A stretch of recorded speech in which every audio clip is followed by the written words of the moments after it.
beautiful soul. Welcome back to Stories Always, where every tale is a journey of the heart. How have you been since our last story?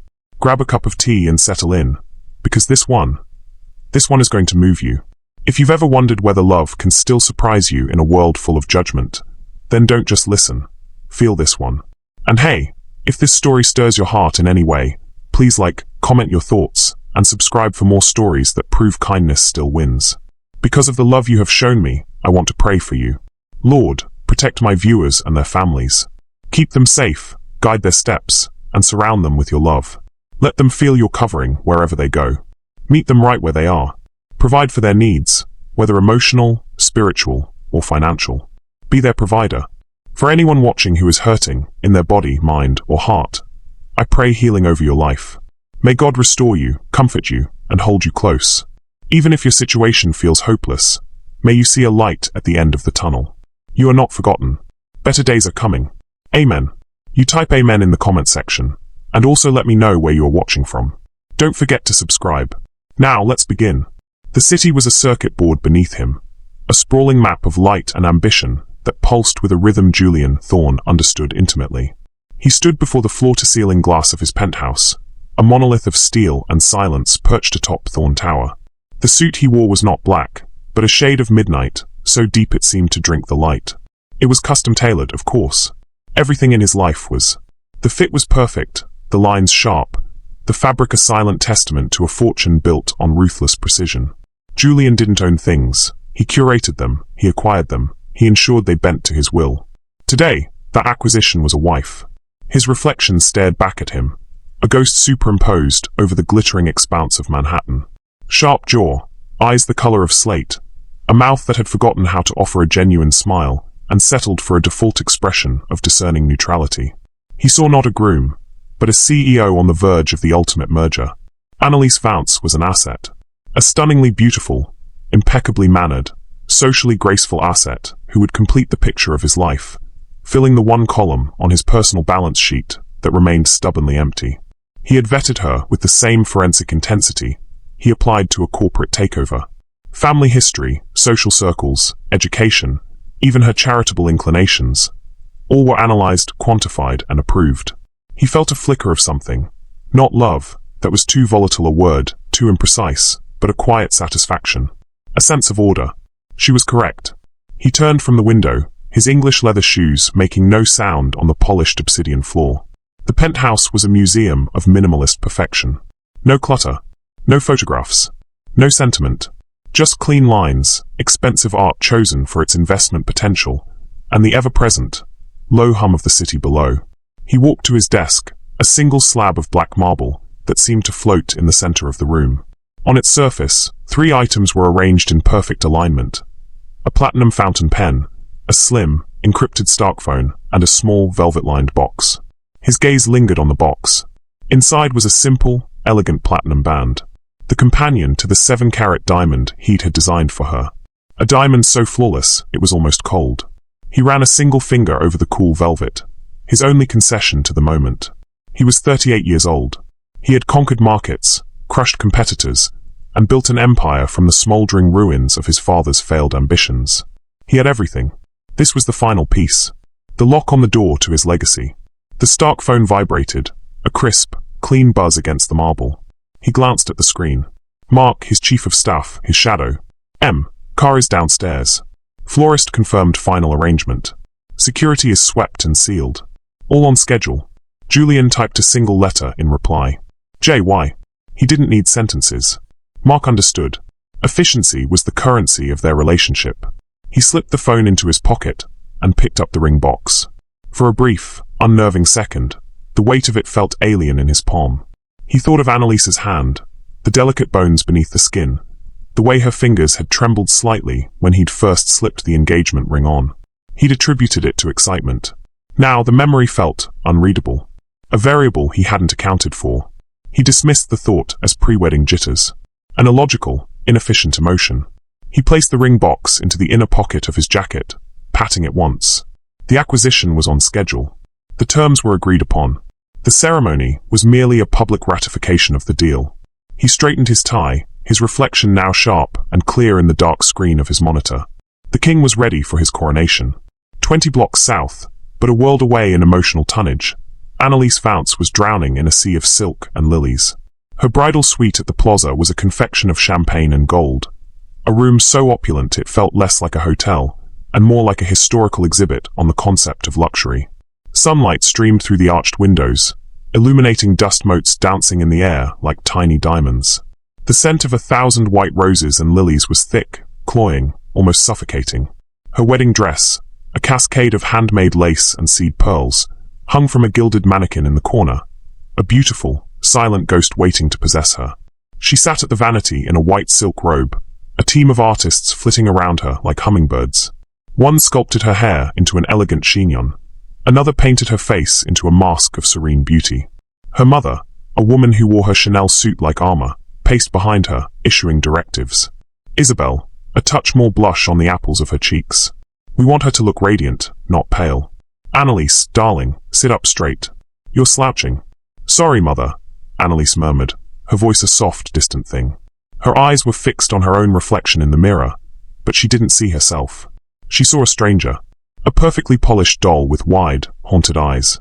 The woman in the mirror was about to marry Julian Thorne, the most powerful man in the city. She was about to become the envy of every woman in her social circle. She was about to secure her family's future, lifting them from the quiet, dignified shame of their financial decline and placing them firmly back in the sun. This was a victory.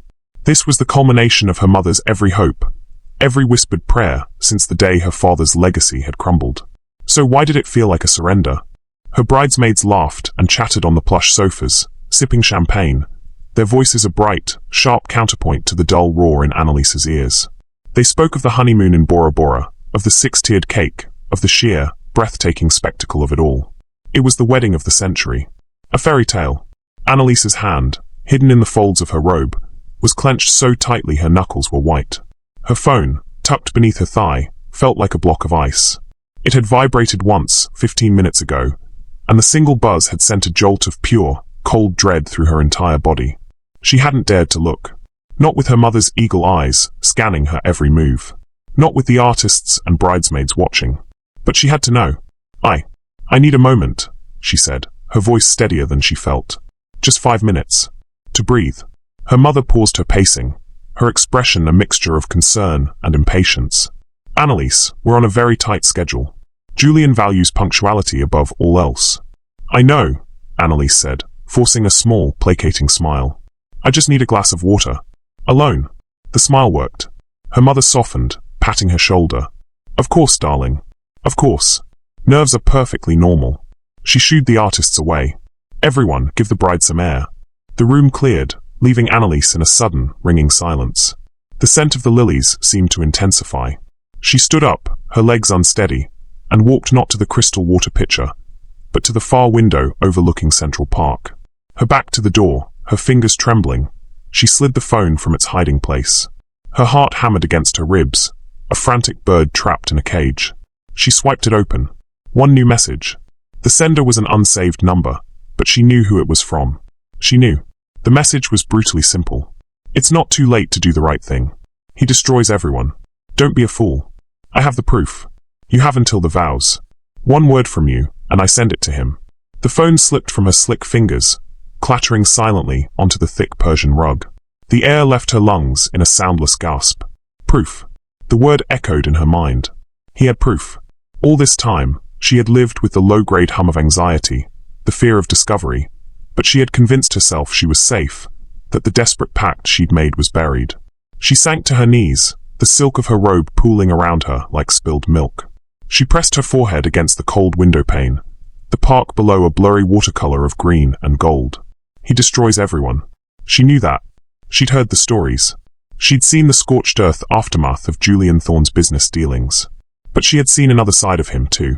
In quiet moments, she'd seen a flicker of loneliness in his eyes that mirrored her own. She had allowed herself to believe she could be the one to breach the fortress, to find the man inside the monolith.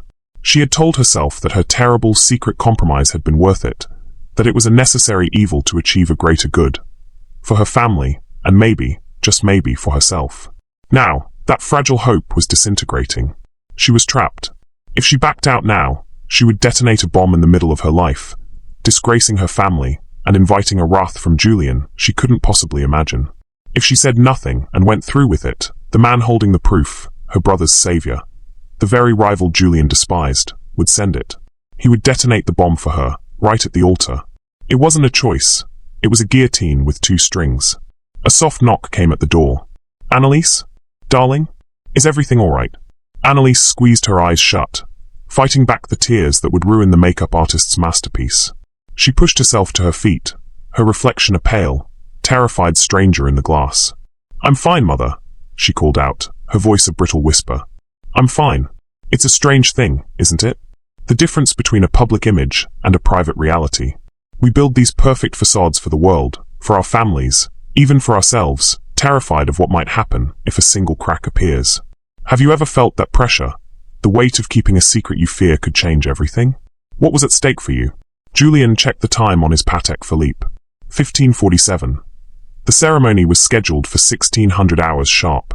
He was in a small, private anteroom off the main hall of the Botanical Gardens Grand Conservatory.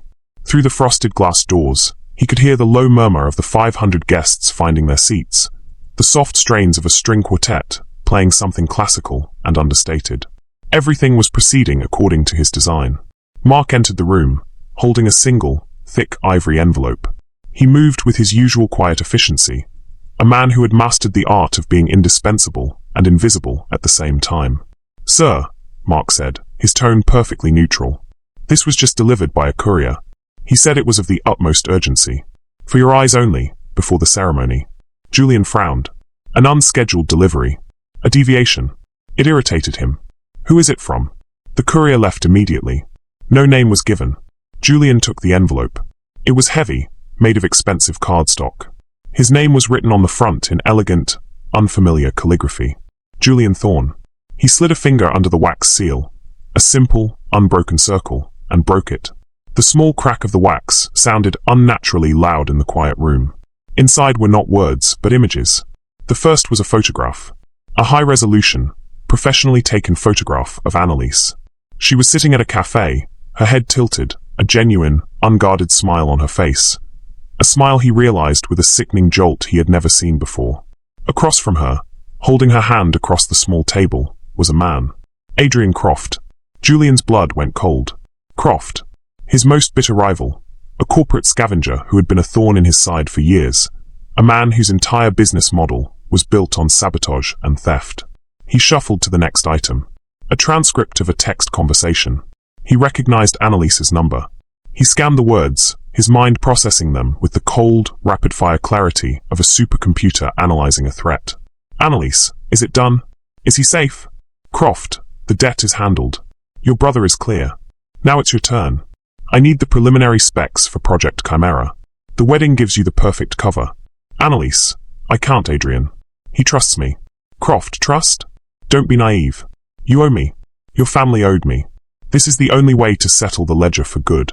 Get me the specs, or the next call I make will be to your father's other creditors. The ones who aren't as patient as I am. Croft, you have until you're Mrs. Thorne. Then my patience runs out." The final item was a single sheet of paper. A bank statement. A transfer of $2 million from a holding company he knew belonged to Croft into an account belonging to Annalise's brother. The date was 3 months ago, just a week after he had proposed. Julian stood perfectly still, the documents held in a hand that did not shake. The string quartet outside swelled, the melody shifting to something more expectant, more triumphant. The guests were ready. The bride was coming. He didn't feel a storm of rage. He didn't feel the sharp sting of betrayal. What he felt was far colder, far emptier. It was the calm, quiet void that comes after a catastrophic system failure. The asset was compromised. The merger was fraudulent. The entire venture was a lie. She wasn't marrying him for love, or even for his money. She was a Trojan horse, a spy sent by his enemy, using their wedding as a cover to commit corporate espionage. The trembling fingers, the haunted eyes, the moments of distance he had written off as nerves, it all snapped into focus with brutal, devastating clarity. Mark watched him, his face a mask of professional concern. "Sir, is everything all right?" Julian looked up from the papers, and the emptiness in his eyes was replaced by something new. Something hard and brilliant and terrifyingly calm. He carefully folded the documents and tucked them into his inside pocket, next to the ring box. "Everything is perfect, Mark," he said, his voice smooth as polished ice. "Absolutely perfect." He straightened his jacket, the fabric settling over the damning evidence, and the simple platinum band. Two symbols of a promise. One of love, one of ruin. He would decide which was which. He walked to the frosted glass doors, his posture impeccable. For a moment, he considered the options. He could call it off, have security quietly escort her out, expose her privately and dismantle Croft's empire piece by piece in the shadows. That would be the logical move, the efficient move. But as he heard the music swell to its crescendo, signaling the bride's arrival, logic was eclipsed by a purer, more primal instinct. She had planned to humiliate him, to use him, to make him a fool in his own life. She had wanted a public spectacle, a fairy tale wedding to cover her tracks. He would give her one.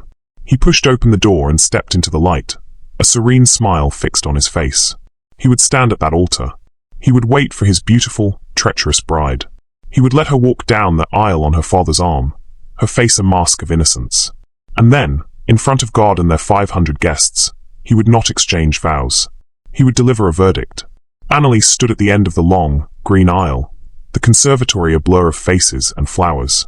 The air was warm and humid, thick with the scent of earth and blossoms.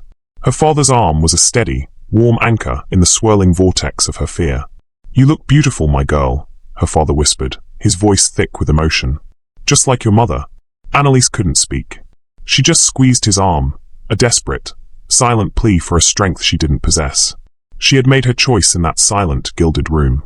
The choice was to walk, to face the fire. She had no other move. She had deleted the text message, a futile gesture of defiance, and stepped into the dress. She looked up, down the impossibly long path to the altar. And she saw him, Julian. He stood waiting for her, bathed in the soft, ethereal light filtering through the glass dome of the conservatory. He looked magnificent, a prince from a storybook. And he was smiling. Not his usual, reserved, corporate smile, but a wide, brilliant, seemingly joyous one. It was the most beautiful smile she had ever seen on his face, and it terrified her more than anything in the world. A wave of relief, so powerful it almost buckled her knees, washed over her. He didn't know. The message hadn't been sent. The smile was proof. For a wild, delirious moment, she believed she might actually get through this, that they might have a chance. Her father patted her hand. "Ready?" She took a deep, shuddering breath, the scent of lilies filling her lungs. She nodded, her own practiced, perfect smile locking into place. "Ready?" And they began to walk, moving slowly, gracefully, down the aisle toward the smiling man and the beautiful lie that was about to shatter them both. The world slowed to the funereal pace of the bridal march. Each step Annalise took was a lifetime. The faces in the pews blurred into a watercolor palette of pastel silks and dark suits, their smiles soft and admiring. They saw a princess walking toward her throne, a perfect bride for a perfect groom. They saw the culmination of a romance that had graced the covers of society magazines, a union of power and beauty that seemed preordained, written in the stars that glittered over the city. They saw the fairy tale. Annalise saw only Julian. His smile never wavered. It was a fixed point in her spinning universe, a beacon of terrifying calm. As she drew closer, she could see his eyes, and the relief that had buoyed her moments before began to curdle into a new, more profound dread. His eyes, usually the color of a stormy sea, were different. They were not warm. They were not welcoming. They were bright, yes, but it was the brightness of a surgeon's lamp, clinical and intense, searching for the sickness it already knew was there. Her own smile felt brittle, a porcelain mask she was certain would crack and fall away. Her heart, which had been a frantic bird, was now a leaden weight in her chest, sinking with every step. The air, thick with the perfume of 1,000 flowers, now felt thin, unbreathable. She was walking into a trap. The smile was the bait. She reached the altar. Her father, his eyes misty with pride, placed her hand into Julian's. The contact was electric, a shock of ice and fire.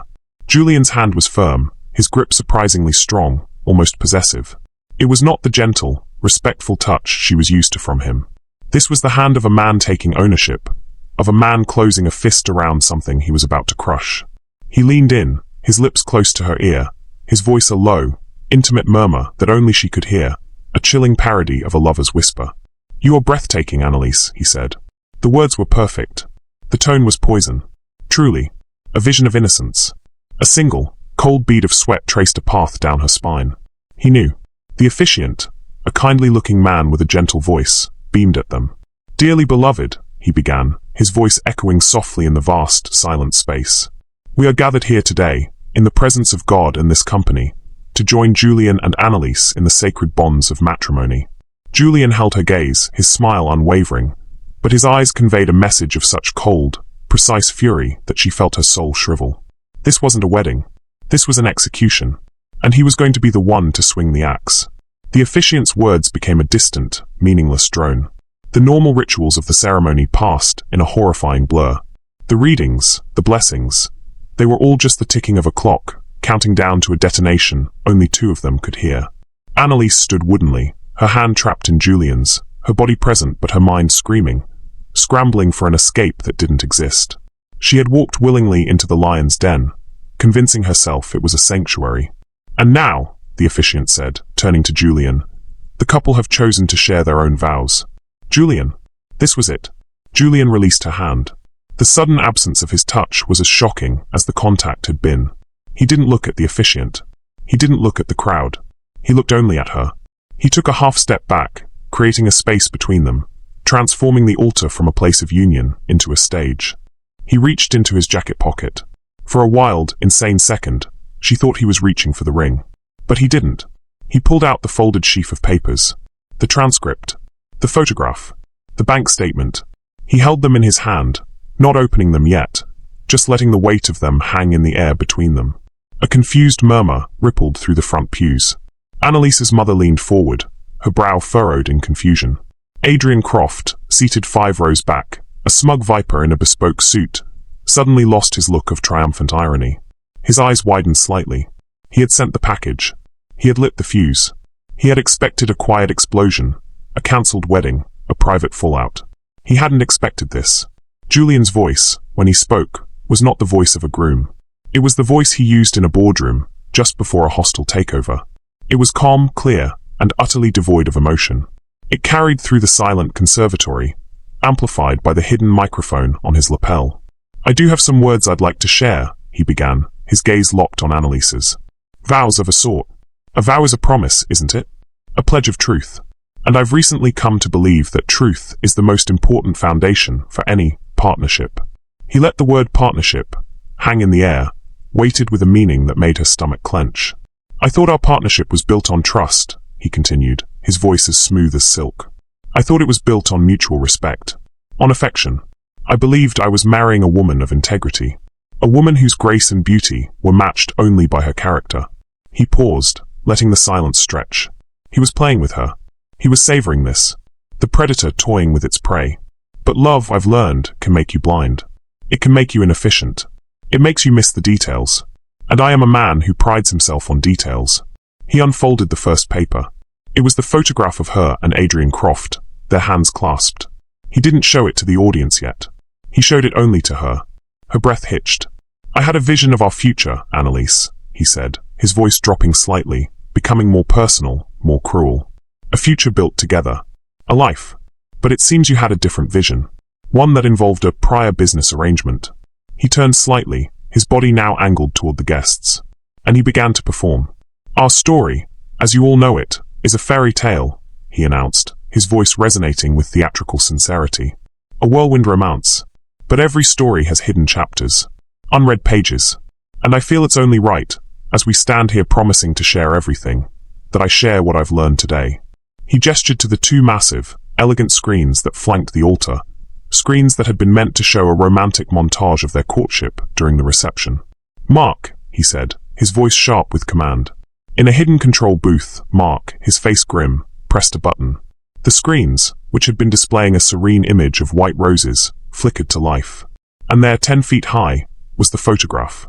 Annalise and Adrian Croft, their hands intertwined, her face lit with a smile of genuine warmth that she had never, not once, given to Julian.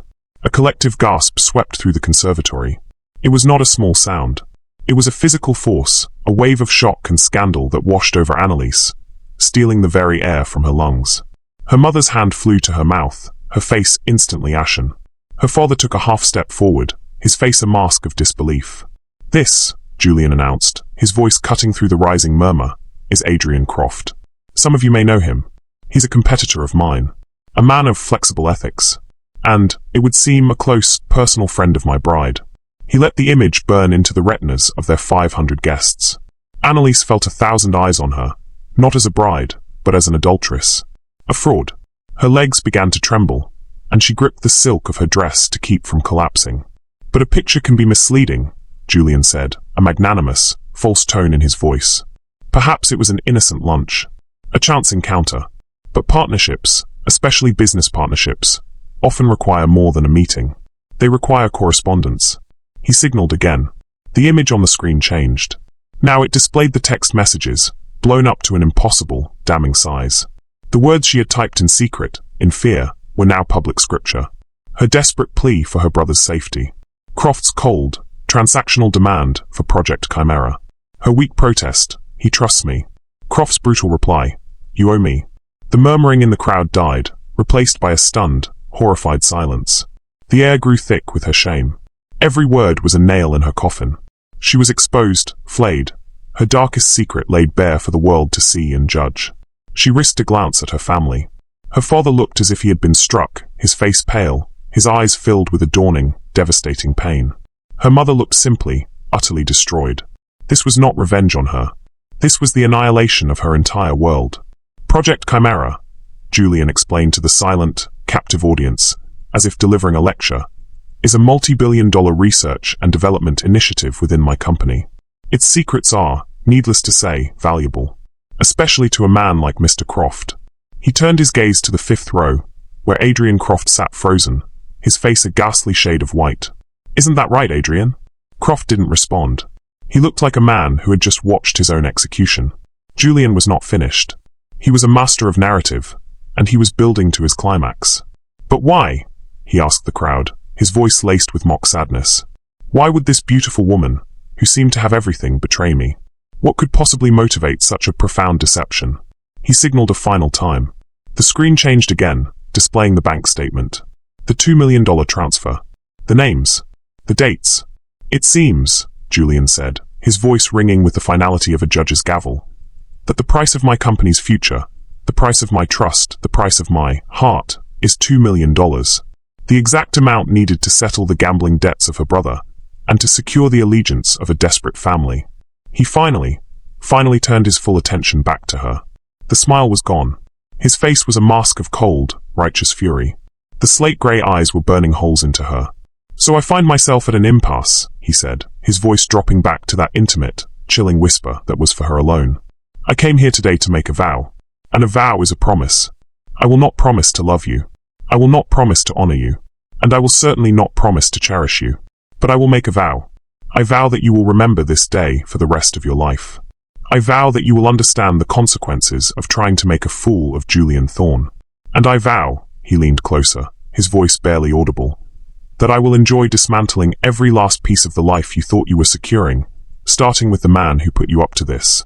Tears were now streaming silently down her face, carving clean tracks through the perfect makeup, washing away the mask of the bride, and revealing the terrified, broken girl beneath. The humiliation was a physical pain, a crushing weight on her chest. She wanted to disappear. She wanted the ground to open up and swallow her whole. The officiant, looking utterly shell-shocked, finally found his voice. Mr. Thorne, perhaps. Julian held up a hand, silencing him instantly. He reached into his pocket one last time and pulled out the small, velvet box. He opened it, revealing the simple, elegant platinum band. It glittered under the lights, a symbol of everything she had just lost. He looked at her, then at the ring. Then, in a gesture of ultimate, calculated contempt, he let it drop from his fingers. It hit the marble floor with a soft, metallic clink that echoed like a gunshot in the dead silence of the room. He turned to the stunned audience. The wedding is over, he announced, his voice booming with absolute authority. The marriage, however, is not. Due to a particularly binding prenuptial agreement, it seems Ms. Vance and I are legally required to enter a reconciliation period before any dissolution can be formalized. A cruel, thin smile touched his lips. So while the party is cancelled, I thank you all for bearing witness to this transaction. Please, enjoy the botanical gardens. My security will escort Ms. Vance and Mr. Croft out. With that, he turned his back on her. He walked calmly, deliberately, off the altar and down the center aisle, his back ramrod straight, a king leaving a battlefield. He didn't look back. The guests, frozen in a state of shock, parted for him as he walked.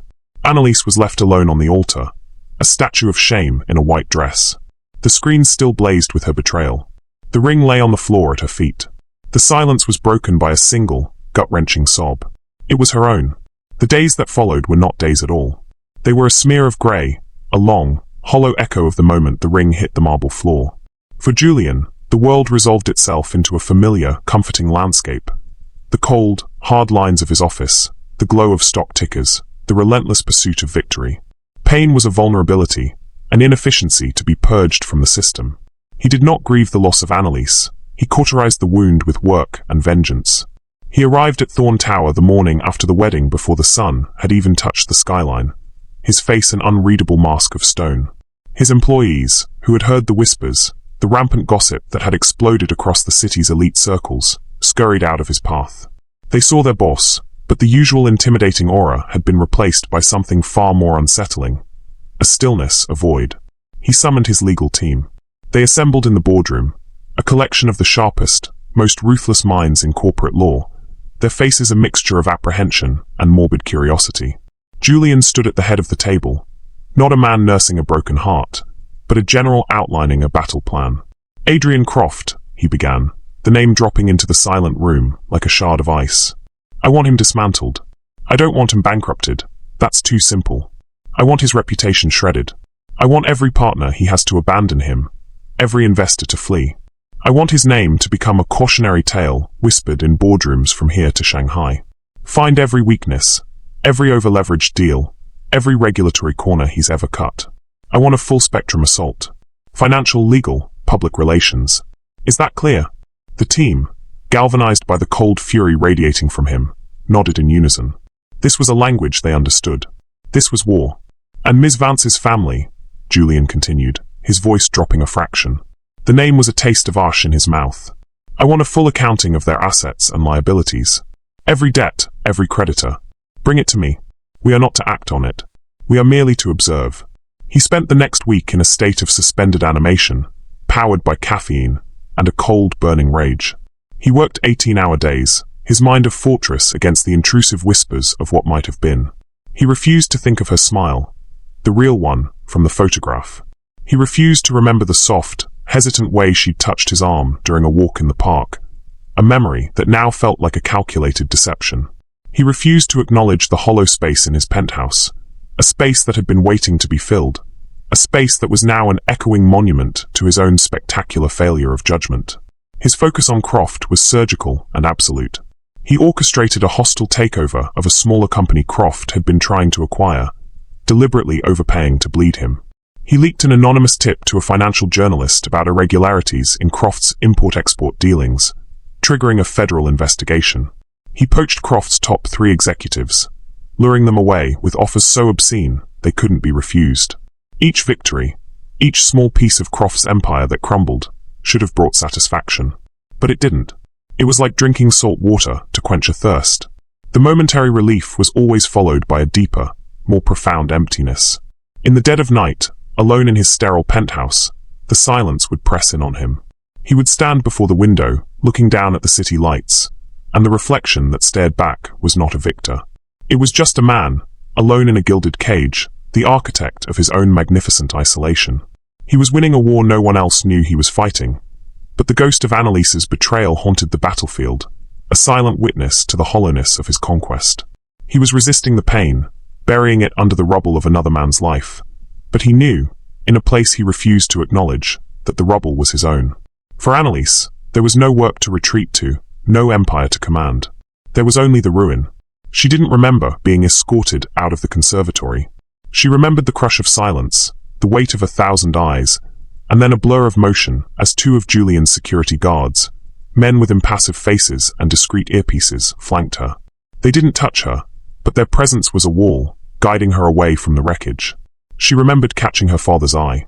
The look on his face, a shattered collage of confusion, shame, and a love so profound it was physically painful to witness, was the image that would burn behind her eyelids for weeks. Her mother, A woman who had spent a lifetime building a fortress of social standing had simply crumbled. Annalise was guided past her, and her mother didn't even seem to see her. She was staring into the middle distance, at the smouldering ruins of her life's work. Annalise was taken not home, but to the plaza, back to the bridal suite that was now a gilded tomb. The dress, a confection of lace and hope, felt like a shroud. She stood in the center of the room, surrounded by the ghosts of the morning's frantic, joyful preparations. A half-empty bottle of champagne, a plate of untouched macarons, the cloying, funereal scent of lilies. She tore the veil from her hair, her movements frantic, clumsy. She fumbled with the tiny, impossible pearl buttons on the back of the dress, her fingers shaking too badly to work them. A sob of pure frustration and despair ripped from her throat. She pulled at the fabric, wanting to tear it from her body, to shred the lie it represented. Finally, the zipper gave way, and the dress pooled at her feet, a lifeless puddle of white silk. She stepped out of it, kicking it away, and stood in her slip, shivering in the opulent, air-conditioned room. Her phone began to ring. It was a relentless, screaming assault. Journalists, gossip columnists, so-called friends calling not to offer comfort, but to glean details, to get a first-hand account of the scandal of the century. She watched the screen light up with their names, each call another stone being thrown at her. She picked up the phone, and with a guttural cry, threw it against the wall, where it shattered, the screen going dark. The silence that followed was absolute. She was an outcast, a pariah. The scarlet letter of her betrayal had been branded on her not in thread, but in pixels, broadcast on 10-foot screens for the entire world to see. Her family, when they finally arrived, were ghosts. Her father tried to speak, his voice hoarse, but the words wouldn't come. What could he say? He simply sat in a gold-leafed chair, his face in his hands, a man broken by a shame that wasn't even his. Her mother was worse. She looked at Annalise with eyes that were utterly blank, as if she were looking at a stranger, a malevolent force that had invaded her life and destroyed it. "How could you?" Her mother finally whispered, the words brittle, sharp. "After everything we did for you, everything we hoped for. Julian Thorne, he was our salvation. And you threw it all away. For what? For your feckless brother? For that parasite, Croft." "Mother, please," Annalise begged, her voice raw. "It's not what you think. It was complicated." "Complicated?" Her mother let out a short, harsh laugh that held no humor. "It seems perfectly simple to me. You made a deal with the devil and got burned. The problem is, you took us all down with you. There was no comfort here. No sanctuary." She had acted to save her family, a desperate, misguided act of love and sacrifice, and in doing so, she had destroyed them more completely than any creditor ever could have. The weight of her guilt was a physical thing, a cloak of lead she couldn't take off. She left the plaza in the dead of night, wearing a simple dress borrowed from a hotel maid, a ghost slipping out the service exit. She couldn't face her family. She couldn't face the city. She retreated to the only place she could think of, a small, forgotten apartment that had belonged to her grandmother, a dusty, time capsule of a place on the far side of town that hadn't been touched in years. There she hid. She didn't answer the door. She didn't buy newspapers. She lived in a self-imposed prison of silence and shame. But there was no escaping Julian's face. It was everywhere. On the news reports she couldn't help but watch, detailing the sudden, spectacular collapse of Croft Industries. On the covers of magazines at the corner bodega, his face stern, powerful, the wronged king. She told herself she hated him. She hated him for his cruelty, for the public nature of his revenge, for the way he had delighted in her destruction. But beneath the anger, there was a deeper, more painful truth. She had deserved it. Not the theatrical cruelty, perhaps, but the exposure. The consequences. She had lied. She had betrayed a trust. She clung to the anger because the alternative, fully acknowledging the crushing weight of her own guilt, was too much to bear. She resisted the truth of her own complicity, just as Julian resisted the truth of his own pain. They were two sides of the same coin, retreating to opposite ends of the city, both trapped in the echoing ruin of what they had destroyed. Think about a time you've been deeply hurt or betrayed. Did you lean into the anger, using it as a shield, or did you retreat into yourself, trying to disappear from the world? What does our immediate reaction to profound emotional pain say about who we are? The first official communication arrived 10 days after the wedding. It was not a call, not a text, but a crisp, formal letter delivered by a courier, a man who looked Annalise in the eye with a flicker of recognition and pity before handing over the legal-sized envelope. Her hands trembled as she opened it. It was from Julian's lawyers. The language was cold, precise, and inescapable. It cited a clause in the prenuptial agreement she had barely glanced at when she'd signed it, lost in the whirlwind of engagement parties and dress fittings. Clause 27b. The reconciliation mandate. She had thought it was a romantic, if slightly eccentric, addition. Julian had explained it as a failsafe, a testament to his belief that any problem could be solved if both parties were forced to communicate. In the event of irreconcilable differences leading to a public separation, both parties were legally required to cohabitate for a period of no less than 30 days in a neutral, isolated location, to make a good faith effort at reconciliation before any legal dissolution could proceed. Failure to comply would result in the immediate forfeiture of all personal assets. At the time, it had seemed like a bizarre but harmless quirk. Now, it was revealed for what it truly was, a cage. A meticulously crafted, legally binding trap. He wasn't just going to ruin her publicly. He wasn't just going to destroy her allies and her family's reputation. He was going to lock her in a room with him. He was going to force her to face him, day after day, in the aftermath of the devastation he had wrought. The letter specified the location. A remote property owned by a Thorn subsidiary, a place called the Glass House, on a desolate stretch of coastline 3 hours north of the city. A car would be sent for her in 2 days. Her attendance was not optional. She crumpled the letter in her fist, a wave of defiant rage surging through her. No, she wouldn't go. She would rather be penniless. She would rather live in this dusty apartment forever than spend one more minute in the presence of that man. But then, the fight drained out of her, replaced by a cold, weary resignation. What assets did she even have left to forfeit? A trust fund that was now worthless paper? A reputation that was already in ashes? He had left her with nothing. This wasn't about money. This was about power. It was his final, perfect act of control. He had been publicly humiliated, and he was not a man who tolerated humiliation. He needed to be the one to end things, not on her terms, not on a lawyer's terms, but on his. In a place of his choosing, under his rules. She looked around the small, dusty apartment, at the faded floral wallpaper and the old, sad furniture. She could stay here and hide forever, a ghost haunted by her own mistakes. Or she could walk into the cage. She could face the monster she had helped create. She smoothed out the letter, her decision made. She would go. Not out of hope for reconciliation. That was a laughable, bitter joke. But because she refused to be a coward. She had resisted facing him, resisted facing the full scope of what she had done. Now, there was nowhere left to run. The echoes of the ruin had followed her here. The only way out was through. The car that came for her was, like everything else in Julian's world, a statement. It was a black, impossibly sleek sedan with tinted windows that drank the morning light, rendering it opaque and inscrutable. It purred at the curb of her shabby street, an alien vessel from another galaxy. Neighbors peered from behind their curtains, their faces a mixture of awe and suspicion. Annalise emerged from the building carrying a single, small suitcase containing a few sets of simple clothes, a ghost stepping back into the world she had fled. The driver, a man with the same impassive expression as the security guards at the wedding, took her bag without a word and held the door open. The interior smelled of clean leather and cold, recycled air. It was the smell of Julian's power. The 3-hour drive was a silent, suffocating journey. The city's grey, crowded architecture gave way to the green blur of the suburbs, and finally, to the windswept, lonely beauty of the coast. They turned off the main highway onto a private, unmarked road that wound through a dense forest of pine and birch. The air grew heavy with the scent of salt and damp earth. Annalise stared out the window, her reflection a pale, translucent mask against the passing trees. She felt a profound sense of dislocation, as if she were being transported not to a house, but to an alternate reality, a pocket dimension governed by Julian's rules. The road ended abruptly, opening onto a clearing that overlooked the sea. And there it was, the Glass House. It wasn't a house so much as a declaration. A stunning, brutalist masterpiece of architecture.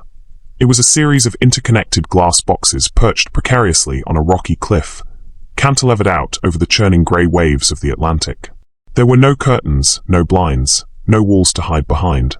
It was a structure of pure, radical transparency, designed to force its inhabitants to be seen, both by the world outside and by each other. It was beautiful, and it was a prison. The driver deposited her suitcase on the minimalist stone porch and drove away, the sound of his engine fading into the sigh of the wind and the crash of the waves. She was alone. The front door, a massive pivot of frosted glass, was slightly ajar. An invitation, or a summons.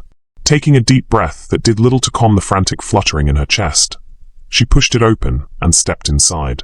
The interior was even more stark than the exterior. Polished concrete floors, furniture that was more sculpture than comfort, and glass. Everywhere glass. The ocean was not a view. It was a presence, a living, breathing entity that filled every room. The sound of the surf was a constant, rhythmic roar. And there, in the center of the main living space, standing with his back to her, was Julian. He was staring out at the tumultuous sea, his hands clasped behind his back. He wore simple grey trousers and a black cashmere sweater, the sleeves pushed up to his forearms. He looked less like a CEO and more like a brooding lord of a desolate, windswept manor. The air between them was thick with unspoken words, with the ghosts of shouted accusations and public humiliation. It was a silence so heavy it felt like a physical pressure against her ears. He must have heard her enter, but he didn't turn. He just continued to stare at the waves, as if in deep contemplation. Annalise stood frozen by the door, her suitcase a pathetic anchor at her side. She didn't know the protocol for this. What do you say to the man whose life you betrayed, and who in turn systematically and publicly destroyed yours? Hello. Nice weather we're having? That was quite a scene you made. The absurdity of it was almost hysterical. Finally, after a silence that stretched for an eternity, he spoke, his voice low and gravelly, barely rising above the sound of the ocean. There are 2 bedrooms, he said, still not turning to face her. One at the east end, one at the west. They are identical. Choose one. The kitchen is stocked. There is a delivery service for anything else we might need.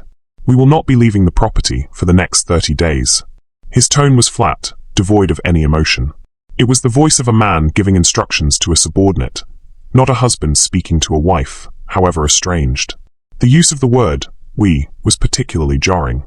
It implied a shared experience, a partnership, when all that existed between them was a wasteland. Julian, she began, her voice a reedy, uncertain thing. She didn't even know what she was going to say. His name was just a starting point, a plea for some kind of acknowledgement. He turned then, slowly, and the full force of his presence hit her.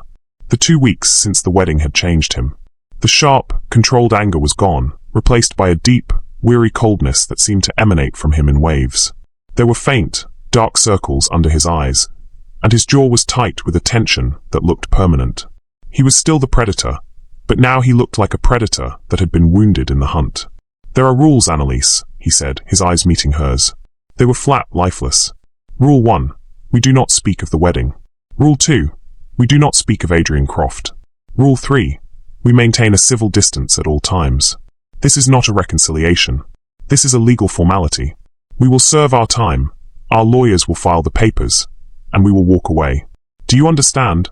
Each word was a perfectly polished stone, hurled at her with precision. He was setting the terms of their incarceration. He was stripping away any possibility of emotional confrontation, of apology, of explanation. He was sentencing them to 30 days of polite, silent hell. Civil distance, she repeated, a spark of defiance flickering to life within her. After what you did, you stood up in front of 500 people, and you flayed me alive, Julian. And now you want civil distance? I want this to be over, he retorted, his voice hardening. And this is the fastest, most efficient way to achieve that end. By complying with the terms of the agreement you signed. The hypocrisy was breathtaking. The agreement I signed? You're the one who put that insane clause in there. This is your design, your punishment. This is a consequence, he said, his voice dangerously low. An outcome. You made a series of choices. This is the result. I suggest you accept it and find your room. He turned his back on her again, a clear, brutal dismissal. The conversation was over. He walked over to a sleek, minimalist bar, poured himself a glass of whiskey, and returned to his post at the window, staring out at the grey, unforgiving sea. He had erected a wall of silence around himself, a fortress more impenetrable than the glass that surrounded them. Annalise stood there for a long moment, her anger warring with a profound sense of despair. He was right. This was a consequence, a cage of her own making. Defeated, she picked up her suitcase and walked toward the east wing of the house, away from him, the sound of her footsteps echoing in the vast, empty space. Her room was exactly as he'd described. A box of glass, containing a bed, a dresser, and nothing else. No art, no color, no warmth. Just the endless, churning expanse of the ocean. She sat on the edge of the bed, the silence of the house pressing in on her, broken only by the roar of the waves. This was her life for the next 30 days, coexisting with a man who hated her, in a house that offered no place to hide. The forced proximity was a form of torture more exquisite than any public shaming. It was a constant, silent reminder of what she had done, and what he had become. The first week was a masterclass in avoidance. They moved through the glass house like ghosts, occupying the same space, but never the same moment. He would rise before dawn, his routine as rigid and unforgiving as ever. She would hear the low hum of the espresso machine, the soft click of his laptop opening. By the time she emerged, he would be gone, sequestered in a glass-walled office at the far end of his wing, his back to the rest of the house, a dark silhouette against the morning light. She would make toast and coffee in the gleaming, untouched kitchen, the silence of her movements amplified by the cavernous space. She spent her days walking the windswept beach below the house, a lonely figure bundled in a thick sweater, the salt spray cold on her face. She would watch the gulls cry and wheel overhead, and feel a pang of envy at their freedom. They ate their meals separately. If she was in the kitchen, he would remain in his office. If he came out for a glass of water, she would retreat to her room. They were two magnets, repelling each other with a force born of shared trauma. The subtext of their silence was deafening. Every unmade meal, every avoided glance, every closed door was a conversation. It spoke of betrayal, of anger, of a grief so profound it couldn't be voiced. One evening, for days in, a storm rolled in from the sea. The sky turned a bruised, violent shade of purple, and the wind began to howl, rattling the vast panes of glass. The waves, which had been a constant, rhythmic sigh, became a furious, deafening roar, crashing against the cliffs below with the force of explosions. The power flickered, then died, plunging the house into a disorienting, primal darkness, lit only by the strobing, brilliant flashes of lightning. Annalise, who had been reading in her room, let out a small, involuntary cry. She had always been terrified of storms, a childish fear that had never quite left her. The absolute darkness, combined with the violent symphony of the wind and waves, was overwhelming. She felt a surge of pure, animal panic. She stumbled out of her room, her hands outstretched, trying to navigate the unfamiliar space in the pitch black. A flash of lightning illuminated the main room for a split second, and she saw him. Julian was standing by the window, a dark, immovable shape against the raging tempest outside. He hadn't moved. He was simply watching the storm, as if it were a performance put on for his benefit. Another flash of lightning, closer this time, was followed by a crack of thunder, so loud it seemed to shake the very foundations of the house. Annalise flinched, a small gasp escaping her lips. In the ensuing darkness, she heard him move. His footsteps, sure and steady on the concrete floor, came toward her. "Are you all right?" he asked. His voice was different. The cold, flat edge was gone, replaced by something else. A grudging, almost reluctant concern. "I'm fine," she lied, her voice trembling. "It's just the storm." Another flash of lightning. She saw his face, just for an instant. His expression was unreadable, but he was looking at her, truly looking at her, for the first time since she had arrived. He walked past her, his arm brushing hers in the darkness. A fleeting, accidental touch that sent a jolt through her. She heard him fumbling in a drawer. A moment later, a soft, warm glow filled the space between them. He had found a powerful emergency lantern. Its light cast long, dancing shadows on the walls, creating an island of calm in the heart of the storm. He placed the lantern on the central concrete island in the kitchen area. He didn't look at her. He looked at the lantern, his face illuminated from below, his features stark and shadowed. "The generator should have kicked in," he said, his voice returning to its neutral, detached tone. "I'll have to check the breaker in the morning." "Thank you," she whispered. He gave a short, sharp nod of dismissal. He turned to go back to his post by the window, to retreat back into his fortress of silence. But Annalise couldn't bear it. The storm outside was terrifying, but the storm of silence inside the house was worse. "Julian, wait," she said, her voice stronger now. He stopped, but he didn't turn around. "We can't do this," she said, the words tumbling out of her in a rush. "We can't live like this for a month. Like strangers who hate each other. It's not human." He turned slowly, his face half in shadow, half in the warm glow of the lantern. "What do you suggest, Annalise?" he asked, his voice laced with a weary, dangerous irony. Should we play cards? Share our favorite memories? Perhaps you could tell me more about your business dealings with Mr. Croft. I'm sure I'd find it fascinating. The words were a slap, and she flinched. But she held her ground. I suggest we stop pretending we're not in hell, she said, her voice shaking with a mixture of fear and conviction. I know you hate me, and God knows, you have every right to. But this silence is a lie. It's just another way for you to be in control. To punish me. He was silent for a long moment. The only sounds the howling wind, and the crashing waves, and the frantic beating of her own heart. The lantern light flickered across his face, revealing a flicker of something in his eyes. Not anger. Not hatred. Something deeper. Something that looked almost like pain. And what would you have me do? He finally asked, his voice raw. Scream at you? Tell you that I wake up every morning with the image of that photograph burned into my mind? That I can't decide if I want to kill you, or if I wanted to understand you? Which would you prefer, Annalise? The silence is for my own protection, not just your punishment. The admission hung in the air between them, as raw and elemental as the storm raging outside. It was the first honest thing either of them had said in weeks. The first crack in the ice. The storm howled, rattling the glass walls around them. But for the first time since she'd arrived, Annalise felt a strange, terrifying flicker of something that wasn't despair. The silence had been broken, and in its place, the real storm was just beginning. The storm raged all night, a relentless assault of wind and rain that trapped them in the lantern's small circle of light. Julian's admission, raw and unexpected, had shattered the fragile artifice of their silence. They did not speak of it again that night. The words were too new, too dangerous. Instead, they retreated to a state of tense, unspoken truce. He made coffee on the gas stove, his movements precise and economical. She found a couple of thick blankets in a storage closet and wrapped one around her shoulders, offering the other to him. He took it with a curt nod, his fingers brushing hers for a fraction of a second.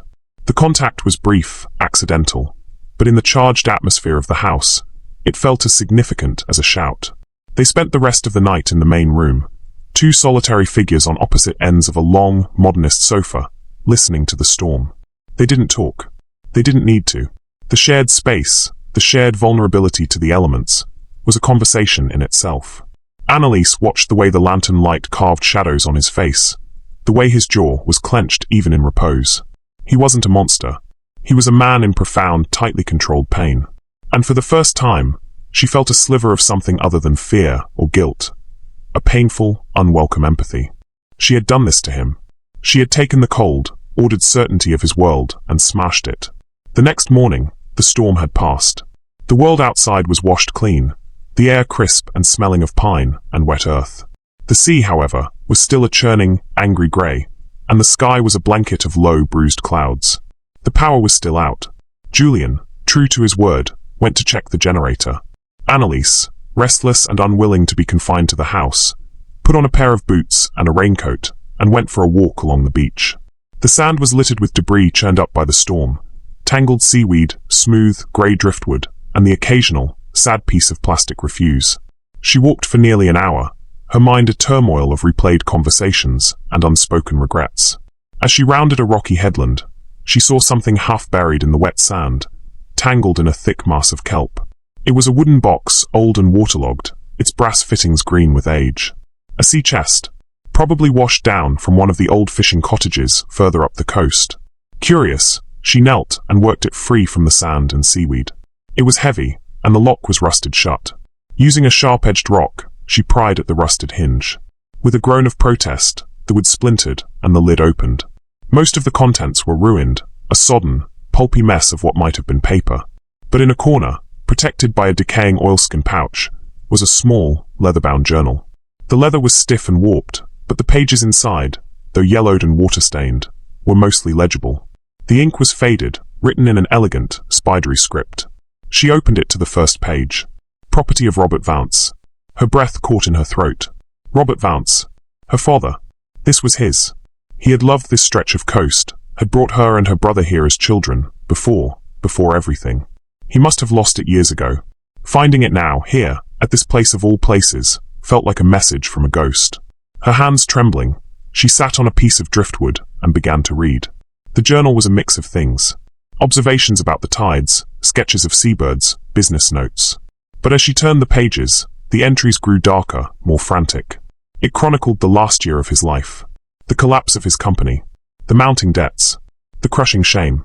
She was reading a first-hand account of her family's fall from grace, written in her father's own hand. It was an agony to read, each word a fresh cut on an old wound.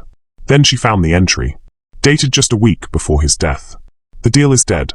The final offer was an insult, a vulture picking at a corpse. This young wolf, this thorn, he doesn't just want to acquire the company. He wants to obliterate it. He sees weakness, and he moves in for the kill. No mercy. No negotiation. Just utter annihilation. He doesn't know what this will do to us. To my family. Or maybe he does, and he just doesn't care. There's a ruthlessness in him I've never seen. It's the future, I suppose. A future I have no place in. Annalise read the words once. Twice. 3 times. The world seemed to tilt on its axis. Thorn. This young wolf, this thorn. It couldn't be. It was a common name. It had to be a coincidence. Julian had built his empire from nothing, he'd told her. A self-made man. He had never mentioned acquiring a small, struggling logistics company on the coast 15 years ago. It would have been one of his first deals. A footnote in his biography. A forgotten casualty on his march to greatness. But it wasn't a footnote to her. It was the inciting incident of her entire life.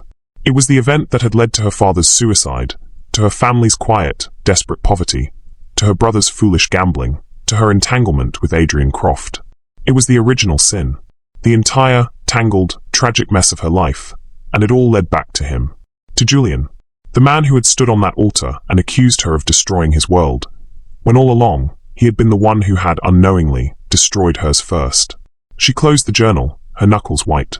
The air felt thin, electric. She wasn't the only one who had been keeping secrets. She stood up, the journal clutched in her hand, and began to walk back to the house, her steps sure and deliberate. The fear was gone. The guilt was gone. In their place was a cold, clarifying rage. She found him in the office, his back to her, staring at a dead laptop screen. The power was still out. The generator, it seemed, was beyond his ability to fix. He was cut off from his empire, from his work, from the distractions that kept his own ghosts at bay. He was trapped, just as she was. I have a question for you, Julian, she said. Her voice was steady, devoid of the tremor it usually held in his presence. It was the voice of a stranger. He turned, annoyed at the interruption. What is it? She walked toward him, stopping on the other side of his desk. She placed the wet, sandy journal on the polished surface between them. Do you remember a company called Vance Logistics? He frowned, his eyes narrowing. The name clearly meant nothing to him. Should I? It was a small family-owned firm, based out of North Harbor. About 15 years ago, you acquired it. Or rather, you crushed it in a hostile takeover. It was one of your first. A flicker of something. Not recognition, but a kind of mental searching, like a computer accessing a deeply buried file, crossed his face. I've acquired hundreds of companies, Annalise. I don't remember all of them. I think you'd remember this one, she said, her voice dangerously quiet.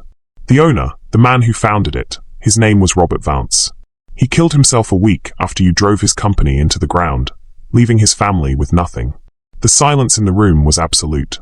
The name, connected to the action, finally landed. Julian's face, which had been a mask of irritated boredom, slowly drained of all color. He looked from her face to the journal on the desk, and a dawning horror began to creep into his eyes. Vance, he whispered, the name a strange, foreign sound on his lips. Yes, Annalise said, the single word a hammer blow. My father. Julian stared at her, his mind reeling. The pieces of a puzzle he never knew existed clicking into place with sickening speed. Her family's financial decline. Her desperation. Her vulnerability to a man like Croft, who had likely preyed on her family's old debts. Debts that originated from the very collapse he had engineered. He had stood on that altar and painted her as a greedy, manipulative social climber. He had cast himself as the righteous, wronged victim. But the truth was infinitely more complex, more terrible. He wasn't the victim. He was the villain. He had been the villain of her story long before she had ever entered his. I didn't know, he stammered, the words hollow, inadequate. The master of the universe, the man who always had an answer, was speechless. The certainty, the cold, righteous anger that had fueled him for weeks, evaporated in an instant, leaving behind a profound, nauseating guilt. No, Annalise said, her voice breaking, the rage finally giving way to the grief that lay beneath it. You didn't know. You just destroyed a man's life, a family's future, and you moved on to the next deal. He was just collateral damage in your rise to power. We all were. She opened the journal, her trembling finger pointing to the final, damning entry. "Read it," she commanded, her voice thick with tears. "Read what you did." In his own words. Julian looked at the faded script, at the name, Thorn, written by a dead man's hand. He saw the story not from the perspective of a victor, but through the eyes of the vanquished. He saw the human cost of his ambition, a cost he had never, not once, allowed himself to consider. The hostile takeovers, the ruthless negotiations, the corporate battles, they had always been abstract, a game of numbers and strategy. But this was not a number. This was a man's life. This was the woman standing in front of him, her face streaked with tears, her heart broken twice by the same man. He sank into his chair, the strength gone from his legs. He looked up at her, his own carefully constructed world in ruins around him. The narrative he had built for himself, the self-made man, the wronged groom, the dispenser of justice, it all crumbled to dust. "Annalise," he began, his voice hoarse, choked with a shame so profound it was suffocating. But he had no words. What could he say? "I'm sorry." The words were a pathetic insult. He had built his kingdom on the rubble of her family's life, and then he had punished her for trying to crawl out of the wreckage. The backstory was not just unveiled, it had detonated, tearing a hole through the fabric of their shared history. The anger between them was gone, incinerated in the blast.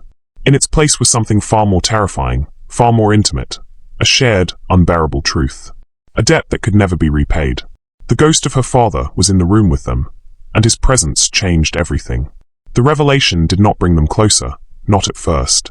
It created a chasm, a vast, silent, echoing space filled with the ghosts of the past. For 2 days after the discovery of the journal, they barely saw each other.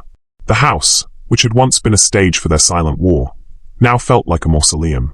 The power remained off, a fitting metaphor for the darkness that had descended. Julian retreated so far into himself, he seemed to barely exist. A hollowed-out man haunted by a sin he hadn't known he'd committed. He didn't eat. He didn't sleep. He just sat in the dark office, the journal open on the desk before him, a penance he forced himself to endure. Annalise, for her part, felt hollowed out. The clarifying rage had given way to a profound, bone-deep weariness. The anger had been a shield, and now, with it gone, she was left with the raw, unprotected grief for her father, a grief that was now inextricably tangled up with the man in the next room. She couldn't even hate him properly anymore. Hating him had been simple. This new reality, where he was both the architect of her family's ruin and a victim of her own desperate betrayal, was a knot she couldn't begin to untangle. The break came on the 3rd day. Annalise woke to a strange, unfamiliar sound, the low hum of the refrigerator. The power was back on. She walked into the main room and found Julian standing by the breaker box, his hands dirty, a toolkit on the floor beside him. He had spent the last 48 hours not just confronting his past, but methodically working through the house's schematics, teaching himself how to repair the storm-damaged generator. It was a task, a problem to be solved. It was the only way he knew how to function. He looked up as she entered, and his eyes were raw. The cold, hard mask of the CEO was gone, replaced by a vulnerability she had never seen. He looked lost. "I made coffee," he said, his voice quiet, raspy from disuse. It was a peace offering, a small, fragile bridge across the chasm. Annalise nodded, her throat too tight to speak. She poured herself a cup, her hand shaking slightly. He poured one for himself, and for the first time, they sat at the same table, a vast slab of polished concrete that had always felt like a barrier, but now just felt like a table. They sat in silence for a long time, the only sound the soft clink of ceramic on stone. The air was different. The oppressive weight of their unspoken anger had been replaced by the heavier, sadder weight of a shared tragic history. Finally, Julian spoke, his eyes fixed on the dark liquid in his cup. "Tell me about him," he said. Annalise looked up, confused. "What?" "Your father," Julian clarified, his gaze still averted. "Tell me about him. Not the man in the journal. The man you knew." The request was so unexpected, so deeply human, that it took her breath away. He wasn't trying to apologize, not yet. He wasn't trying to fix it. He was trying to understand. He was trying to see the man, not the collateral damage. And so, hesitantly at first, then with a growing sense of release, she began to talk. She told him about her father's booming laugh, about the way he smelled of pipe tobacco and the sea. She told him about the silly, elaborate bedtime stories he would invent for her and her brother. Stories of brave fishermen and mischievous mermaids. She told him how he taught her to tie a bowline knot, to read a compass, how he believed that a person's worth was measured not by their bank account, but by their integrity. As she spoke, the ghost of her father in the room became less of a spectre and more of a presence, a warm memory instead of a painful haunting. She talked for over an hour, the words pouring out of her, a dam of grief and memory breaking open. And Julian just listened. He didn't interrupt. He didn't offer platitudes. He just listened, his face a mask of profound, sorrowful attention. He was giving her the one thing he had never given anyone, his undivided, unconditional focus. He was bearing witness to her pain, and in doing so, acknowledging his role in it. When she finished, her voice was hoarse and her cheeks were wet with tears. She hadn't even realized she was crying. She felt lighter, as if a pressure she had been carrying for 15 years had finally been released. "He sounds like he was a good man," Julian said softly. "He was," she whispered. In that moment, a fragile, tentative bond began to form. It wasn't built on romance or attraction. It was built on something far deeper, far more resonant, shared brokenness. They were two people who had profoundly, irrevocably damaged each other, brought together by a cruel twist of fate. The days that followed were different. The silence was no longer a weapon, but a space for thought. They began to talk, really talk. Not about the wedding, not about Croft, but about their lives. He told her about his own father, a failed dreamer who had filled his head with promises of greatness, and then drank himself into an early grave, leaving Julian with a mountain of debt and a burning, obsessive need to succeed, to never be weak, to never fail as his father had. He spoke of his lonely, relentless climb to the top, the friendships he'd sacrificed, the life he'd never allowed himself to live. Annalise, in turn, told him about the suffocating weight of her family's expectations after her father's death, the pressure to marry well, to be the one to restore their name. She confessed her deep, abiding shame over her brother's gambling addiction, a weakness she had tried to hide from the world and from Julian. She explained how Croft, an old family acquaintance, had approached her not as a schemer, but as a savior, offering to clear her brother's dangerous debts in exchange for what he'd pitched as minor, harmless corporate information. She had been backed into a corner, terrified and desperate, and she had made a catastrophic choice. "I never wanted to hurt you, Julian," she confessed one evening, as they watched the sun set, painting the sea in hues of orange and purple. "I was a coward. I was so afraid of losing everything. I didn't realize I was betraying the one person who saw me, or who I thought saw me. I didn't see you," he admitted, his voice full of self-reproach. "I saw an asset, a beautiful piece to complete a collection. If I had taken the time to see you, the person, I would have known you were in trouble. I would have helped you. That's my failure, Annalise. As much as the betrayal was yours. It was a moment of pure, unvarnished truth." In the house of glass, they had finally become transparent to each other. One afternoon, to break the monotony, Julian found a dusty box of old records and a turntable in a storage room. He put on a scratchy old jazz album, something slow and melancholy. The music filled the vast, silent space, softening its hard edges. He held out a hand to her. "I don't know how to dance," she said, a small, hesitant smile on her face. "Neither do I," he replied. "That makes us even." She took his hand, and in the middle of the living room, with the grey Atlantic as their witness, they swayed awkwardly to the music. It wasn't a dance of passion. It was a dance of tentative truce, of shared loneliness. His hand was warm on her back, her head rested for a moment on his chest, and she could feel the steady, rhythmic beat of his heart. In that moment, surrounded by the wreckage of their past, it felt like a strange, fragile kind of peace. It felt like healing was not just possible, but was already, imperceptibly, beginning. This new intimacy was a delicate, terrifying thing. It was a seedling growing in the rubble. They found themselves laughing at small things, a badly cooked meal, a memory from childhood.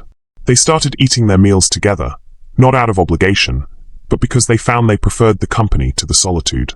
The house, once a prison, was slowly starting to feel like a sanctuary, a world unto itself where the rules of their old lives didn't apply. Here, they were not the billionaire and the betrayer. They were just Julian and Annalise, two broken people trying to piece together a new reality from the shards of the old one. The bond was fragile, unspoken, and deeply real. It felt like a gift, a second chance they never expected and felt they didn't deserve. But they were both smart enough to know, that a sanctuary built on a cliff's edge is a precarious thing. The real world, with all its complexities and consequences, was still out there, waiting for them. And the foundation of their new connection, built on truth and shared pain, was about to be tested by an act of kindness that would feel like the cruelest betrayal of all. The fragile peace they had cultivated was a delicate ecosystem, thriving only in the complete isolation of the glass house. It existed outside of time, outside of consequence. But Julian was a man of action, a fixer. The guilt he carried was a restless, burning thing, and his entire life had taught him that problems, emotional or financial, were there to be solved, to be managed, to be eliminated. He saw Annalise's lingering pain, the shadow of her family's shame that still haunted her eyes even when she smiled, and he felt an overwhelming, desperate need to erase it. It was a noble impulse, born of his newfound empathy and burgeoning affection. But it was filtered through the only lens he knew, the lens of power and money. He waited until she was asleep. In the dead of night, he went to his office, the one place that still felt like a direct link to his old self. The generator was working perfectly now. The internet connection was strong. He was, once again, the king in his castle. He opened his laptop, the familiar blue glow illuminating his face, and he set to work. He didn't hesitate. With a few swift, decisive keystrokes, he moved millions. He contacted the heads of 3 different banks, waking them in the middle of the night with calls they dared not ignore. He was not Julian, the man learning to feel. He was Thorn, the titan, pulling the levers of his empire. He located every outstanding debt attached to the Vance name, old business loans, her brother's more recent and sordid obligations, even the mortgage on her mother's home.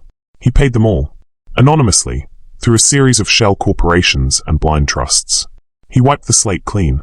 In his mind, he was not buying forgiveness, he was excising a cancer. He was freeing her, and by extension himself, from the last vestiges of the past. He was giving her a clean start, a gift he thought would finally allow her to breathe. When he was done, he closed the laptop, a sense of grim satisfaction settling over him. He had fixed it. The next morning, the atmosphere in the house was light, almost joyful. Annalise woke feeling more hopeful than she had in years. The sun was shining, the sea was a calm, brilliant blue. She made pancakes, a silly domestic act that would have been unthinkable 2 weeks ago. Julian watched her, a small, genuine smile on his face. He saw the lightness in her, and he mistook it for the result of his nocturnal machinations. He thought she could feel it, the lifting of a burden she didn't even know was gone. The shatterpoint arrived, as it so often does, in the form of a phone call. Annalise's phone, a new one she'd had delivered, rang from her room. It was her mother. She answered, a bright happy hello, on her lips. Julian watched her from the kitchen, watched as the color drained from her face, as the smile froze and then crumbled. Her body went rigid. What? She whispered into the phone. No, that's not possible. All of them? I don't understand. No, I don't know who. I have to go. She hung up, her hand trembling. She stared at the phone in her hand, as if it were a venomous snake. What is it? Julian asked, his voice laced with a concern that was suddenly edged with dread. Is everything all right? She looked up at him, and her eyes were filled with a dawning, horrifying realization. A look of betrayal, so profound it was a mirror image of the one he must have worn at the altar. My mother's mortgage, she said, her voice a hollow whisper. It's been paid off. In full. An anonymous benefactor. And my brother's debts, the ones that started all this, they've vanished. Wiped clean. The lenders received untraceable wire transfers this morning. She took a step toward him, her eyes searching his face, pleading with him to deny it. That was you, she said. It wasn't a question. It was an accusation. Julian's face fell. The satisfaction he had felt was instantly replaced by a sickening understanding of his own colossal miscalculation. He had seen the problem, but he had completely, utterly misread the person. Annalise, I was just trying to help, he began, taking a step toward her. I wanted to take the pressure off, to give you a fresh start, to free you. Free me, she repeated, the word twisted into something ugly. A short, sharp, hysterical laugh escaped her lips. It was a terrible sound. You think money frees me? You think you can just throw your fortune at my family's pain and make it disappear? That's not what I was doing. Isn't it? She shot back, her voice rising, cracking with a pain that was sharper and more immediate than anything that had come before. This is what you do, isn't it? This is who you are. You can't feel, you can't heal, you can't connect. You can only buy. You buy companies, you buy loyalty, You buy people. You think you can put a price tag on my father's life? On 15 years of my family's struggle and shame? You think you can write a check and say, there, we're even now? The fragile, beautiful thing they had built between them was shattering. Each word was a hammer blow against the delicate glass of their new reality. You didn't do this for me, she continued, her voice trembling with a raw, furious grief. You did this for you. To absolve yourself. To wipe the red from your ledger so you could sleep at night. You didn't heal a wound, Julian. You just put a gold-plated bandage over a festering infection. You didn't see me. You never saw me. You just saw another problem your money could solve. Annalise, you're wrong, he pleaded, his own voice raw with a desperation he had never felt before. He felt the connection between them fraying, snapping, and he didn't know how to stop it. I did it because I care about you. The declaration, which should have been a pinnacle, was the final insult. You care, she cried, tears of rage and sorrow streaming down her face now. If you cared, you would have understood that my family's dignity, our struggle, our story, is the only thing we have left. It's not something to be bought and sold and tidied away by a billionaire who feels a flicker of guilt. My father's memory isn't a debt to be settled. It's all I have of him. And you just tried to put a price on it. The accusation hung in the air, undeniable and devastating. He had acted out of a nascent, clumsy love, but she had perceived it as the ultimate act of control, a final confirmation that he would never see her as an equal, only as a project, a charity case. He had tried to erase her past, and in doing so, he had erased the fragile, authentic person she had just begun to show him. He had validated her deepest fear, that to a man like him, everything and everyone had a price. This was their shatter point. It was not a misunderstanding. It was a fundamental clash of their very beings. His entire identity was built on the power of his wealth to solve problems. Her identity was forged in the crucible of surviving what wealth had destroyed. The very thing he saw as a solution, she saw as the original poison. I can't do this, she whispered, backing away from him as if he were a stranger, as if the last 2 weeks of intimacy had been a dream. I can't be with a man who thinks he can buy my soul. I thought you were changing. I thought but you're still the same man. The man who crushes whatever is in his path, and then tries to pay for the damages. She turned and fled to her room, the sound of a door slamming, shut echoing through the house like a gunshot. It was a sound of absolute finality. Julian was left standing alone in the vast, sunlit room, the beauty of the day a mocking counterpoint to the ugliness of what had just happened. He had reached for her with the only tools he had, and in doing so, he had pushed her away completely. The bond they had forged, the fragile hope for a future, seemed not just broken, but utterly, irrevocably destroyed. He had tried to be a savior and had, once again, become the villain. He was alone, in a house of glass, with nothing but the echo of her heartbroken accusation and the crushing weight of a love he had managed to turn into a weapon. The last 3 days of their 30-day sentence were the longest of Julian's life. The silence that returned to the house was not the cold, angry silence of their first week, nor the contemplative, healing silence they had shared after the storm. This was a dead silence, the silence of a tomb. It was heavy with the ghosts of what might have been, saturated with the finality of her slammed door. Annalise did not emerge from her room. Not for food, not for water, not to walk on the beach. The door remained a closed, impenetrable barrier. Julian was terrified that she was unwell, but he was more terrified of what his presence would do. He left trays of food and bottles of water outside her door, like an offering to a wrathful, wounded goddess. They remained untouched, a testament to her rejection of everything he was and everything he could provide. The food, the water, the comfort, it was all just another form of his money, of his power, and she would starve before she accepted it from him now. He was alone, utterly and completely alone, in a way he had never been before. His previous solitude had been a choice, a fortress of his own design. This was an exile. He wandered the beautiful, empty rooms of the glass house, each pane of glass a mirror reflecting his failure. He saw his reflection, but for the first time, he didn't see the titan of industry. He saw a fool, a man who had been given a second chance, a glimpse of a life he never knew he wanted, and had destroyed it with the very tools he'd used to build his empire. His money was worthless here. His power was a joke. He couldn't command her to forgive him. He couldn't buy back her trust. He couldn't acquire her affection. All the weapons in his arsenal were useless against the wound he had inflicted. He had tried to be a better man, and had failed spectacularly. The shame he felt was a physical entity, a crushing weight on his chest that made it difficult to breathe. It was a shame deeper than the humiliation of the wedding, deeper even than the guilt over her father. This was the shame of knowing he had finally found something pure and real in the sterile landscape of his life, and he had personally, clumsily, irrevocably tainted it.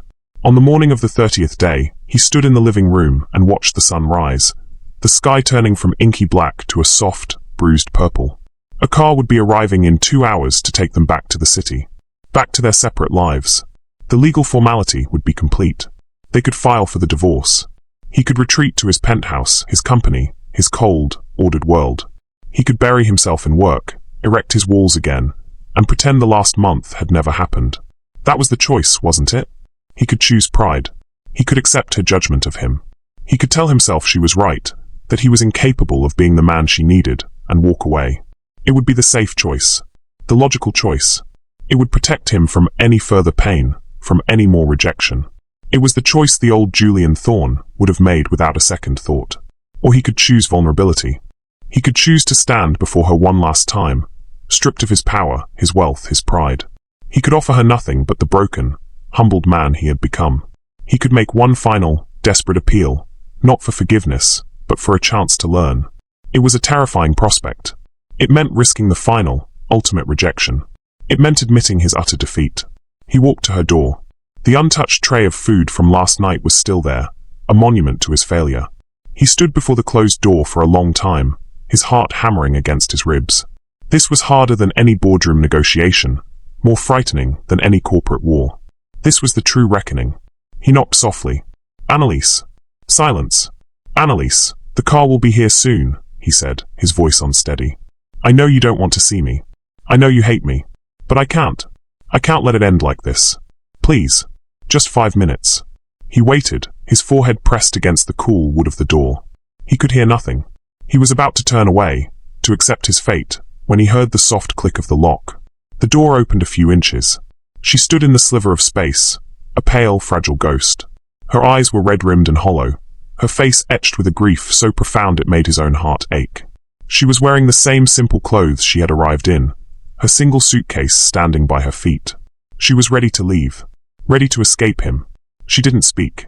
She just looked at him, her expression a mixture of exhaustion and pain. "I was wrong," he said, the words feeling small, pathetic, but they were the only words he had left. "What I did, it was arrogant. It was an act of control, not of love. You were right. I saw a problem, and I threw money at it, because that's all I've ever known how to do. I didn't see you. I didn't honor your past, or your pain. I tried to erase it, and I am so sorry." He paused, his throat tight. This was the moment. The choice. "I spent my entire life building an empire of things," he continued, his voice dropping to a raw whisper. "Things that I could control. And I thought that was strength. But the last month with you, seeing you, talking to you, learning who you are, that's the first time I've ever felt anything real. You were right to be angry. You are right to want to leave. I am not asking you to forgive me. I don't deserve it. I am not asking you to stay. I have no right." He took a deep breath, laying his soul bare. "I'm just asking you not to let my stupidity be the end of our story. Let me learn. Let me try to become the man who is worthy of your father's memory. A man of integrity, not just of wealth. Let me earn back your trust, no matter how long it takes. Even if it takes the rest of my life." He wasn't offering her anything. No promises of a perfect future, no grand gestures. He was offering her his brokenness, his willingness to change. He was offering her the only thing of value he had left, his own vulnerability. Annalise listened, her expression unreadable. The silence stretched, filled only by the sound of the distant waves. She looked from his face, so full of anguish and sincere regret, to the house around them, a place of both torture and healing. She had spent the last 3 days cocooned in her anger, nursing her wounds, convinced he was a lost cause. She had been ready to walk away, to disappear back into a quiet life, to put this entire, painful chapter behind her. But hearing him now, seeing the complete absence of the Titan, and the utter presence of the man, something shifted within her. This was not the man from the wedding. This was not even the man from 3 days ago. This was a man who had been shattered, and was willing to let her see the pieces. She had a choice to make, too. She could choose pride, cling to her righteous anger, and walk away. She could protect her heart from ever being hurt by him again. It would be the safe choice. Or she could choose vulnerability. She could choose to believe that people could change, that redemption was possible. She could choose to take the terrifying, irrational risk of trusting him again. Not the man he was, but the man he was trying to become. Her gaze fell on her suitcase, packed and ready by the door. She looked back at his face, at the desperate hope and terror in his eyes. Slowly, deliberately, she reached out and pushed the door fully open, stepping out of the room to stand before him. She didn't say yes. She didn't say no. She simply took a small, almost imperceptible step toward him, closing a fraction of the distance between them. It was a gesture of profound, terrifying hope, a willingness to not end the conversation. The sound of a car engine drifted up from the road below. Their time was up. The real world was here. The choice had been made, but the verdict was yet to come. The sound of the approaching car was a harsh intrusion, a reminder of the world that existed beyond their glass-walled sanctuary. The spell was broken. Annalise flinched, taking a half-step back, the fragile connection between them threatening to snap. The choice she had made in the silent hallway felt brave and true, but faced with the imminent reality of leaving, of returning to a world that knew them only as the protagonists of a vicious scandal, fear began to creep back in. Julian saw the flicker of doubt in her eyes. He knew this was his last chance, that if she got into that car alone, he would lose her forever. The prideful, controlling man he had been would have let her go, would have retreated into his anger and loneliness. But that man was a ghost. "Don't go back to the city," he said, the words quiet but urgent. "Not yet. Come with me." "Go where?" she asked, her voice barely a whisper. The idea of returning to his penthouse, to the life of Mrs. Thorne that had been a gilded cage, was unthinkable. "Somewhere else," he said. He didn't have a plan. For the first time in his adult life, he was operating without a strategy, without a net. He was operating on pure, terrifying instinct. Somewhere quiet. Somewhere real. Just for a few more days. "Please." The driver, a man in a crisp suit, appeared at the open doorway, his face impassive. "The car is ready, Mr. Thorne." Julian didn't look at him. His eyes were locked on Annalise, his entire being focused on this single pivotal moment. He was holding his breath. Annalise looked at the driver, then back at Julian. She saw the raw plea in his eyes, the complete absence of command. He wasn't ordering her. He was begging her. She thought of the lonely, dusty apartment waiting for her in the city, a place of shadows and shame. She thought of the fragile, authentic connection they had forged here, in the heart of a storm. She took a deep breath, a final leap of faith. "All right, Julian," she whispered. "A few more days." A wave of relief so profound it was almost dizzying washed over him. He turned to the driver. "Change of plans. Take the bags back to the city. We won't be needing them." He then looked at Annalise and offered her a small, tentative smile. "I assume you're tired of this place." She nodded, a weak smile touching her own lips. "A little." He took her hand. His touch was not possessive, not controlling. It was warm, hesitant, a question. She curled her fingers around his, an answer. Together, they walked out of the glass house, leaving the door open, abandoning the place that had been their prison, their sanctuary, and their crucible. They got into Julian's car, a simple, unassuming SUV he kept at the property, and drove away, not toward the city, but north, up the winding coastal highway, toward an unknown destination. They drove for hours, mostly in a comfortable silence. The landscape changed, becoming wilder, more rugged. The quaint seaside towns gave way to stretches of undeveloped coastline and dense, ancient forests. They were leaving the civilized world behind. Julian finally pulled off the main road, and onto a dirt track that wound its way to a small, secluded cove. There, nestled amongst the pine trees, was a simple, weathered wooden cabin. It was the antithesis of the glass house, small, private, and unassuming. "What is this place?" Annalise asked, looking at the rustic, unpretentious building. "It was my mother's," Julian said quietly, "before she met my father. It's the only thing of hers I have left. I haven't been here in 20 years. He was bringing her to the most sacred, most vulnerable place he had. A place untouched by his wealth and power. A place connected to a past before he had become Thorne. It was the ultimate gesture of trust, a final dismantling of his fortress. They spent the next few days in a state of quiet, healing grace. They walked in the woods. They cooked simple meals over a crackling fire. They sat on the porch and watched the stars come out in a sky untainted by city lights. They talked. Not of the past, not of the pain, but of small, simple things. Favorite books, childhood dreams, foolish mistakes. They were getting to know each other from scratch, without the weight of expectation or the performance of their former lives. Here, he was not the billionaire CEO. He was just Julian, a man who was surprisingly clumsy at starting a fire, but who listened with an intensity that made her feel like she was the only person in the world. And she was not the disgraced bride. She was just Annalise, a woman with a quiet strength, a wry sense of humor, and a deep, abiding love for the sea.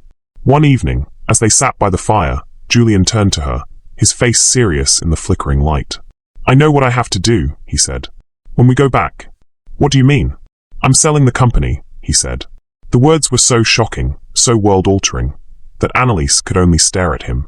"Not all of it, but my controlling interest. I'm stepping down as CEO. I've spent my whole life building an empire, and I almost lost my soul in the process. It's time to let it go, to build something else, something smaller, something real." She saw that he meant it. He was willing to give up the very thing that had defined him, the source of his power and his pain. He was choosing a different life. A life with her, if she would have him. When they finally returned to the city, it felt like re-entering a foreign country. The noise, the rush, the ambition, it all felt alien. But they were not the same people who had left it. They faced it together. The news of Julian's decision to step down as CEO sent shockwaves through the financial world, far eclipsing the scandal of his wedding. He handled the transition with a quiet, firm grace, ensuring the company was in stable hands before he walked away. He didn't take her back to his penthouse. He sold it, along with most of its cold, curated contents. They found a simple, elegant brownstone on a quiet, tree-lined street, a place with a small garden in the back and rooms filled with sunlight. A home, not a monument. Their final loose end was her father's grave. It was in a small, peaceful cemetery overlooking the water, an hour outside the city. They went there on a crisp autumn afternoon, the leaves on the trees a riot of gold and red. Annalise placed a small bouquet of wildflowers on the simple headstone. Julian stood beside her, his hands in his pockets. He didn't speak for a long time. "I can't apologize for the man I was," he said finally, his voice thick with emotion. "Because he was ignorant and ambitious, and he didn't know the damage he was causing. But I can apologize for the pain he brought to you, and to him." He looked at the headstone, speaking to the ghost who had haunted them both. "I am sorry, Robert. I am sorry for my arrogance.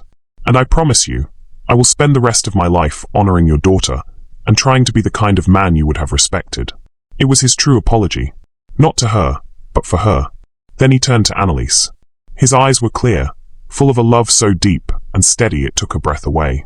He reached into his pocket and pulled out not a diamond, not a platinum band, but a simple, thin gold ring he had bought from an antique shop. It was worn, imperfect, and beautiful. He knelt before her, there in the quiet of the cemetery, with her father as their witness. "I stood at an altar once and I made a vow of vengeance," he said, his voice shaking slightly. "It was the cruelest, most shameful moment of my life. I would like to make a new vow, Annalise Vance. Here. Now." Tears streamed down Annalise's face, but they were tears of joy, of release. "I vow to see you," he said, his voice ringing with a truth that was absolute. "To listen to you, to honor your past, and to build a future with you that is based not on wealth or power, but on honesty and forgiveness, and a love that was born from the ashes. I vow to spend every day for the rest of my life earning the incredible gift of your trust. Will you marry me, Annalise? Will you let me be your partner, in the truest sense of the word?" It was a scene that echoed the one at the altar, but it was a perfect, healing inversion. There were no crowds, only a silent witness. No cameras, only the autumn sun. No vows of vengeance, only a vow of devotion. She looked at this man, this humbled, transformed man who had walked through fire and come out the other side, and she saw her future. She saw a love that was not a fairy tale, but something far better. Something real. "Yes," she whispered, her voice choked with tears. "Yes, Julian. I will." He slid the simple, worn ring onto her finger. It fit perfectly. He stood up and pulled her into his arms, and their kiss was not one of possession or of victory, but of a profound, peaceful, and hard-won reunion. They had found their way back to each other, not by ignoring the wreckage of their past, but by rebuilding something new and beautiful and strong from the very pieces of it. Theirs was an unexpected love, a love at last, a testament to the fact that sometimes the most beautiful things can grow in the most broken of places. We often believe that some mistakes are unforgivable, that some betrayals are too deep to ever heal from. But this story suggests that even from the most catastrophic of endings, a new beginning is possible. What do you think is the key ingredient for true redemption and forgiveness? Is it time, grand gestures, or the simple, quiet act of two people choosing to see the humanity in each other? Let us know your thoughts in the comments below.